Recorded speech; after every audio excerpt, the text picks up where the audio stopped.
اللہ تعالیٰ اپنی قدرت اپنے بندوں کو دکھاتا رہتا ہے اور اللہ تعالیٰ کی قدرت کو دیکھ کر دنیا حیران رہ جاتی ہے۔ آج کی اس ویڈیو میں بھی اللہ تعالیٰ کی قدرت کا ایک ایسا واقعہ آپ کے ساتھ شیئر کرنے جا رہے ہیں جسے دیکھ کر دنیا کی مایا ناز شخصیات حیران رہ گئیں اور وہ اسلام قبول کرنے پر مجبور ہو گئیں۔ دوستو، یہ واقعہ 1351 ہجری کا عراق کا ہے، جہاں پر دو صحابہ کرام کی قبروں کو کھودا گیا تو اندر کیا منظر تھا جسے دیکھ کر پوری دنیا حیران ہو گئی، اور اس کی کھدائی کا حکم شاعراق نے ایک خواب دیکھا تھا جس کے ذریعے ہوا تھا۔ تفصیلات میں جانے سے پہلے آپ کو بتائیں کہ اگر آپ یہ جاننا چاہتے ہیں تو یہ ویڈیو آپ کو آخر تک دیکھنی ہوگی، اور اگر آپ نے ہمارا چینل سبسکرائب نہیں کیا تو فوراً سبسکرائب کیجئے، ساتھ ہی بیل آئیکن پر کلک کریں تاکہ مزید آنے والی ویڈیوز جو ہم وقتاً فوقتاً آپ کے لیے اس چینل پر اپلوڈ کرتے ہیں وہ آپ کو وقت پر ملتی رہیں۔ دوستو، عراق کا بادشاہ ملک فیصل اول گہری نیند میں تھا۔ اس نے خواب میں دیکھا کہ کوئی اس سے کہہ رہا تھا کہ ہم رسول اکرم صلی اللہ علیہ وآلہ وسلم کے دو صحابی دریا دجلہ کے کنارے دفن ہیں۔ دریا کا رخ تبدیل ہو رہا ہے، پانی ہماری طرف بڑھ رہا ہے۔ حذیفہ بن یمان رضی اللہ عنہ کی قبر مبارک میں پانی آ چکا ہے، جبکہ جابر بن عبداللہ رضی اللہ عنہ کی قبر بھی نم ہونے لگی ہے۔ ہمیں یہاں سے نکال کر دریا کے کنارے کسی کچھ فاصلے پر دفن کیا جائے۔ عراق کے بادشاہ نے یہ الفاظ خواب میں سنے، لیکن اس کی طرف کوئی توجہ نہ دی۔ دوسری رات پھر یہی الفاظ سنائی دیے، لیکن اس نے اب بھی توجہ نہ دی۔ تیسری رات یہ خواب عراق کے مفتی اعظم نوری السید پاشا کو دکھائی دیا۔ انہوں نے اسی وقت وزیر اعظم کو ساتھ لیا اور بادشاہ کی خدمت میں پہنچ گئے۔ جب انہوں نے بادشاہ سے اپنا خواب بیان کیا تو بادشاہ چونکا اور بولا، یہ خواب تو میں بھی 2 بار دیکھ چکا ہوں۔ اب انہوں نے مشورہ کیا کہ آخر بادشاہ نے مفتی اعظم سے کہا کہ پہلے آپ قبروں کو کھودنے کا فتویٰ دیں، تب میں اس خواب کے متعلق عمل کروں گا۔ مفتی اعظم نے اسی وقت قبروں کو کھودنے اور اس سے لاشوں کو نکال کر دوسری جگہ دفن کرنے کا فتویٰ جاری کر دیا۔ اب یہ فتویٰ اور شاہی فرما اخبارات میں شائع کر دیے گئے اور اعلان کیا گیا کہ یہ عید قرباں کے دن دونوں اصحاب رسول صلی اللہ علیہ وآلہ وسلم کی قبریں کھول لی جائیں گی۔ اخبارات میں جو ہی یہ خبر شائع ہوئی تو دنیا اسلام میں بجلی کی طرح پھیل گئی۔ اخبارات کی دنیا اس خبر کو لے اڑی، اور مزے کی بات یہ ہے کہ یہ حج کے دن تھے۔ تمام دنیا سے مسلمان حج کے لیے مکہ اور مدینہ میں پہنچے ہوئے تھے۔ انہوں نے درخواست کی کہ قبریں حج کے چند روز بعد کھولی جائیں تاکہ وہ سب بھی اس پروگرام میں شرکت کر سکیں۔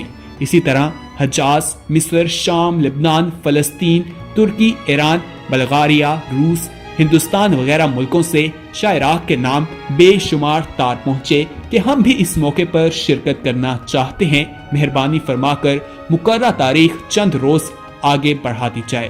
چنانچہ دنیا بھر کے مسلمان کی خواہش پر دوسرا فرمان یہ جاری کیا گیا کہ اب یہ کام حج کے 10 دن بعد کیا جائے گا۔ آخر کار وہ دن بھی آ گیا جب قبروں کو کھولنا تھا۔ دنیا بھر سے مسلمان وہاں جمع ہو گئے تھے۔ پیر کے دن دوپہر 12 بجے لاکھوں انسانوں کی موجودگی میں قبروں کو کھولا گیا۔ حضرت حذیفہ بن یمان رضی اللہ عنہ کی قبر میں کچھ پانی آ چکا تھا، جبکہ حضرت جابر بن عبداللہ رضی اللہ عنہ کی قبر میں نمی پیدا ہو چکی تھی۔ اگرچہ دریا دجلہ وہاں سے 2 فرانگ دور تھا، تمام ممالک کے سفیر، عراقی حکومت کے تمام ارکان اور شاہ فیصل کی موجودگی میں پہلے حضرت حذیفہ بن یمان رضی اللہ عنہ کی لاش مبارک کو کرین کے ذریعے زمین سے اس طرح اوپر اٹھایا گیا کہ ان کی لاش کرین پر رکھے گئے سٹرکچر پر خود بخود آ گئی۔ اب کرین سے سٹرکچر کو الگ کر کے شاہ فیصل، مفتی اعظم، وزیر جمہوریہ ترکی اور شہزادہ فاروق ولی عہد مصر نے سٹرکچر کو اپنے کندھوں پر اٹھایا اور نہایت احترام کے ساتھ ایک شیشے کی تابوت میں رکھ دیا۔ پھر اس طرح حضرت جابر بن عبداللہ رضی اللہ عنہ کی لاش کو نکالا گیا۔ دونوں لاشوں کے کفن بالکل محفوظ تھے، یہاں تک کہ داڑھی مبارک کے بال بھی صحیح سلامت تھے۔ لاشوں کو دیکھ کر قطعاً یہ احساس نہیں ہوتا تھا کہ وہ 1300 سال پہلے کی ہیں، بلکہ یوں گمان گزرتا تھا جیسے انہیں وفات پائے ابھی مشکل سے 2-3 گھنٹے ہوئے ہیں۔ سب سے عجیب بات یہ ہے کہ دونوں کی آنکھیں کھلی ہوئی تھیں، ان میں اس قدر تیز چمک تھی کہ دیکھنے والے ان آنکھوں میں آنکھیں ڈال کر دیکھ نہ سکے۔ بڑے بڑے ڈاکٹر یہ منظر دیکھ کر دنگ رہ گئے۔ اس منظر کو دکھانے کے لیے بڑی بڑی سکرینز لگائی گئیں تاہم دھکم پیر نہ ہو اور بہت آسانی سے دیکھ لیں۔ اس منظر کو دیکھ کر بہت سے عیسائی، یہودی، ہندو وغیرہ مسلمان ہو گئے تھے۔ دوستو، اللہ تعالیٰ کی قدرت انسان پر کبھی بھی ظاہر ہو سکتی ہے۔ اللہ تعالیٰ مختلف طریقے سے اپنے بندوں کو بتاتا ہے کہ وہ اس دنیا میں موجود ہے اور وہی اس دنیا کا حقیقی مالک ہے۔ جو اللہ تعالیٰ کے نیک بندے ہوتے ہیں، جو اللہ تعالیٰ کی بتائی ہوئی چیزوں کے مطابق چل کر زندگی گزارتے ہیں، ان کی دنیا اور آخرت دونوں ہی بہت اچھی اور کامیاب گزرتی ہیں۔ ان دو صحابہ کی جب قبر کھودی گئی تو یہ اندازہ لگانا ہی بہت مشکل تھا کہ یہ کئی سال پرانے ہیں، بلکہ ایسا لگ رہا تھا کہ ان کی 2 سے 3 گھنٹے پہلے ہی موت ہوئی ہے، اور یہ اسی طرح لگ رہا تھا کہ محفوظ ہیں ابھی قبر میں۔ ان کی قبر کو وہاں سے نکالا گیا، ان کی لاشوں کو، اور دوسری جگہ منتقل کر دیا گیا۔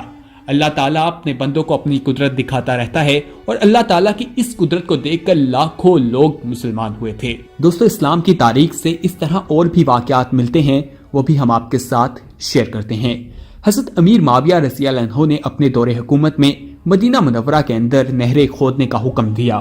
ایک نہر حضرت حمزہ رضی اللہ عنہ کے مزار اقدس کے پہلو میں نکل رہی تھی۔ لاعلمی میں اچانک نہر کھودنے والے کا اوزار آپ کے قدم مبارک پر پڑ گیا اور آپ کا پاؤں کٹ گیا تو اس میں سے تازہ خون بہ نکلا۔ حالانکہ آپ کو دفن کیے ہوئے 40 سال گزر گئے تھے۔ 40 سال کے بعد وہاں پر کھدائی کی جا رہی تھی، جس کے دوران حادثاتی طور پر ان کا قدم کٹ گیا۔ قدم مبارک جو ہے وہ الگ ہو گیا، لیکن اس میں سے خون نکلنا شروع ہو گیا تھا۔ دوستو، یہ اس بات کا ثبوت بھی ہے کہ شہداء جو ہیں وہ اپنی قبر میں زندہ رہتے ہیں، اور اللہ تعالیٰ نے جو کہا ہے کہ وہ ان کو اپنی طرف سے رزق دیتا ہے، تو یہ بالکل ٹھیک بات ہے۔ اللہ تعالیٰ کی قدرت کے بارے میں بتا رہے ہیں۔ اللہ تعالیٰ جو چاہے کر سکتا ہے، اسے ہر چیز کا علم ہے، اس کی ذات سب سے بہتر ذات ہے۔ خواتین و حضرات، اسی طرح ایک اور واقعہ بھی ملتا ہے۔ حضرت عبداللہ رضی اللہ عنہ کا جسم مبارک 2 مرتبہ قبر ممالک سے نکالا گیا ہے۔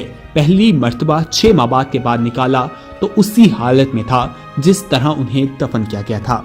حضرت جابر رضی اللہ عنہ فرماتے ہیں کہ میں نے دوسری مرتبہ 46 برس کے بعد اپنے والد ماجد یعنی حضرت عبداللہ رضی اللہ عنہ کی قبر کھود کر ان کے مقدس جسم کو نکالا تو میں نے ان کو اسی حال میں پایا کہ اپنے زخم پر ہاتھ رکھے ہوئے تھے۔ جب ان کا ہاتھ اٹھایا گیا تو زخم سے خون بہنے لگا، پھر جب ہاتھ زخم پر رکھ دیا گیا تو خون بند ہو گیا، اور ان کا کفن جو ایک چادر کا تھا وہ بدستور صحیح سلامت تھا۔